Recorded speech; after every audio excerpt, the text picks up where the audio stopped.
gentlemen, you are about to see a story of murder, greed, corruption, violence, exploitation, adultery, and treachery. All the things we hold near and dear to our hearts.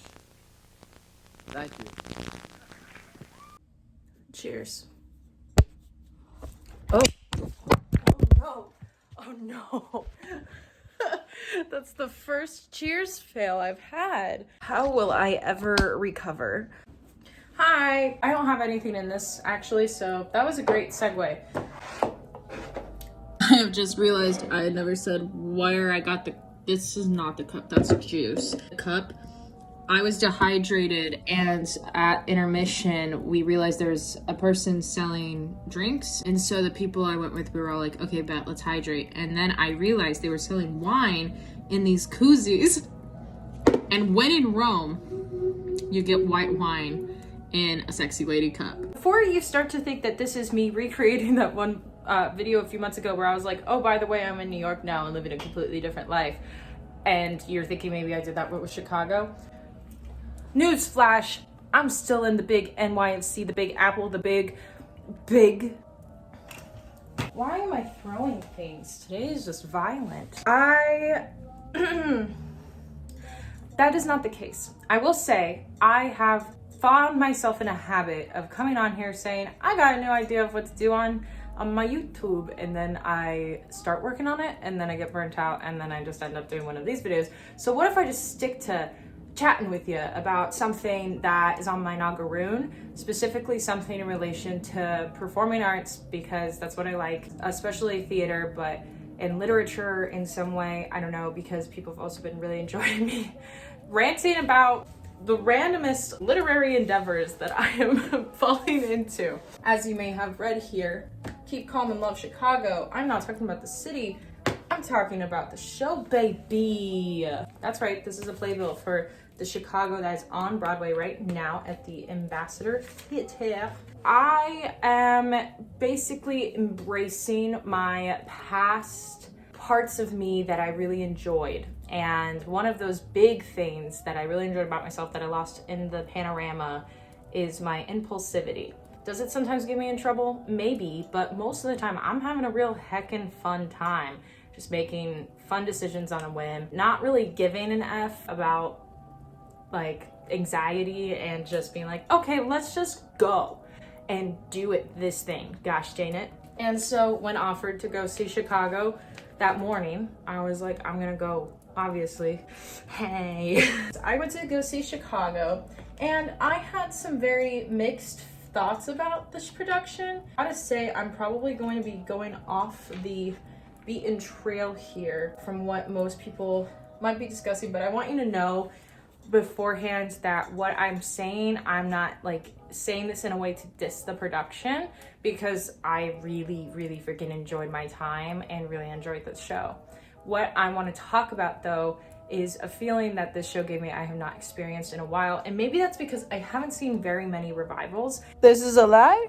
I have seen so many revivals, but I did just drink coffee before I recorded this. So I don't know why I said that. I think it's because I don't feel like I've seen enough recently, but I also haven't seen barely anything recently because of COVID. So, stuffoo. Anyway.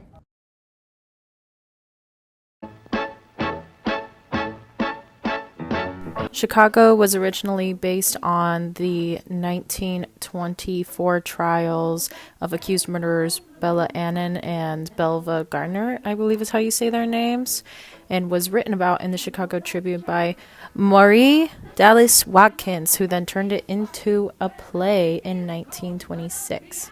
A year later, it was adapted into a short film, and then later adapted in Roxy Hart in 1942, starring Ginger Rogers. Fast forward all the way to 1975, and we see Bob Fosse, Fred Ebb, and John Kander turn it into the musical that we know and love today. This footage here is from the trailer of the original production at that time, and as you can see, it was probably the most risque it's ever been back then. The show didn't see any huge amount of success in terms of awards or anything like that, but it quickly became iconic because of its risque fashion and its topic matter as well. Not to mention, it was Fosse, and anything Fosse was doing, everybody was in on. This footage here is literally of when Liza Minnelli played Roxy Hart and filled in like last second for the role, which is phenomenal that we have footage of that. Their rendition of the story was one that really proved a point and has held true to this day, and that is making a narrative on how the public glamorizes murder. It parodies that of the criminal justice system overall while doing so, and it does it in a way where it's talking about some of the hardest stuff that you could possibly talk about, and yet you're having a good time and laughing at it.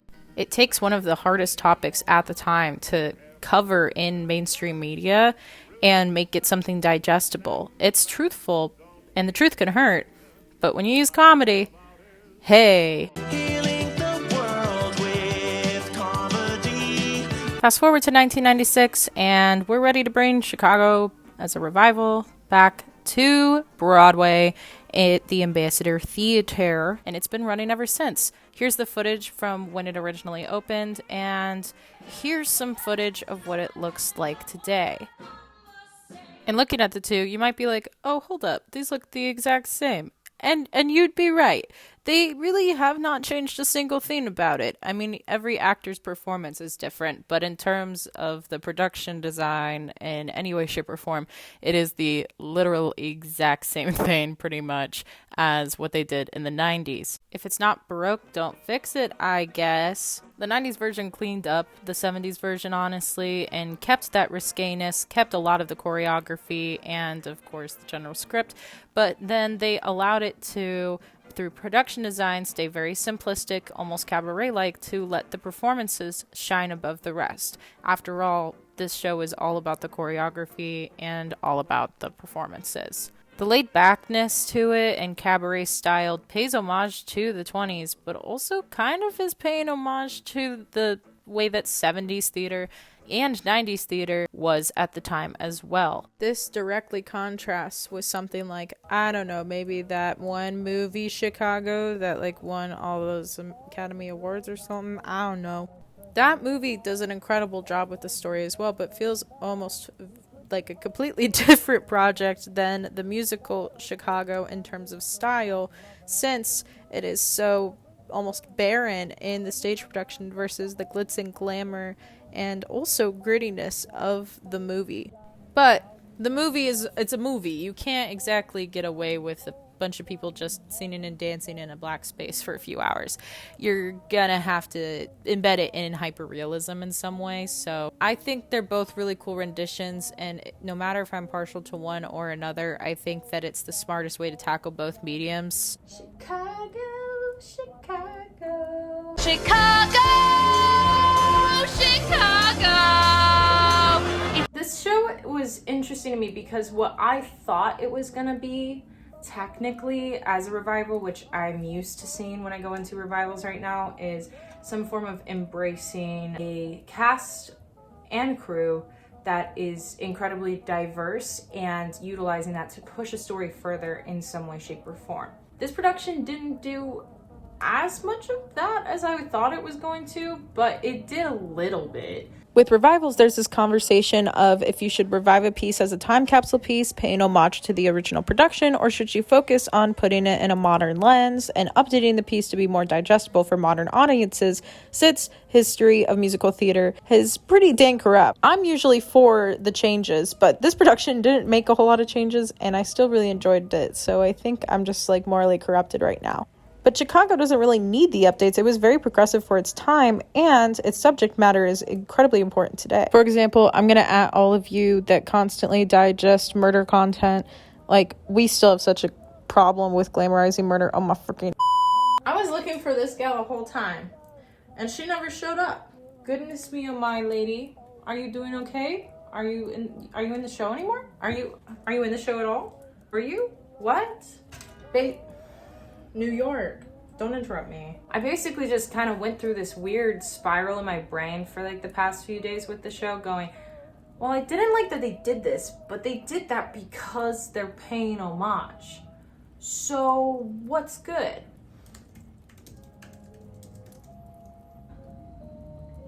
The thing is, we owe the show a lot. However, there were certain moments that I watched throughout this production and went, I see why this version that came out later changed that.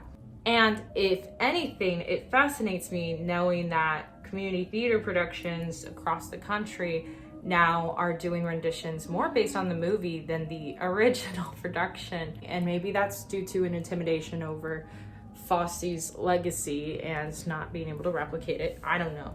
In general, anything that James Eagleheart did, I was in love with. I'm not seeing that man perform live on stage ever, but I know he's talented. I've watched all of his stuff online. But seeing him in person, it really, and him playing Billy, top tier, top notch, wonderful casting. There was also a brand new Roxy who performed, Jessica Ernest. I absolutely adored Both Reach for the Gun. That's my favorite song from Chicago, of course, because I have taste. I really like just in general, the way they staged Roxy's court scene. That was phenomenal. So that is my little mini review of Chicago for you if you're thinking about going and seeing it here in New York.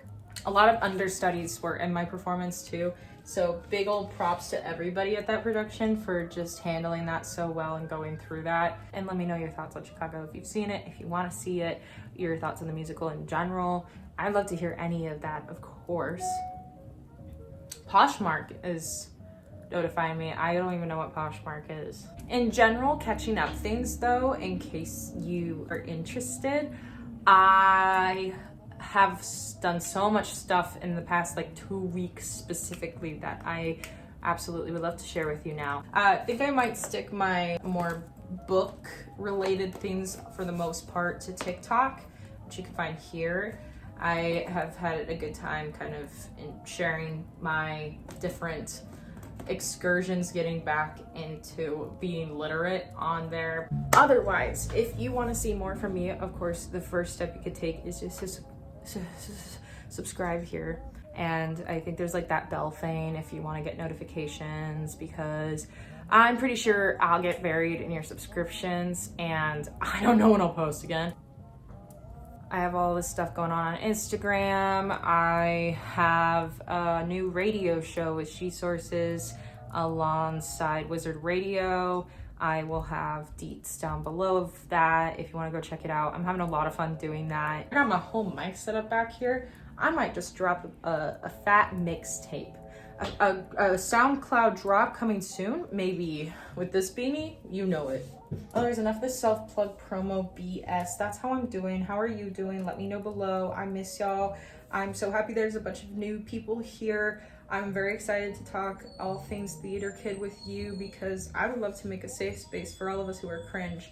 Because in the way that Brittany Broski is a Disney adult, I like to be a theater kid. And that is trying to not obviously be a theater kid in any way, shape, or form. Even though I'm literally wearing a Trixie Mattel shirt, I'm not helping my case.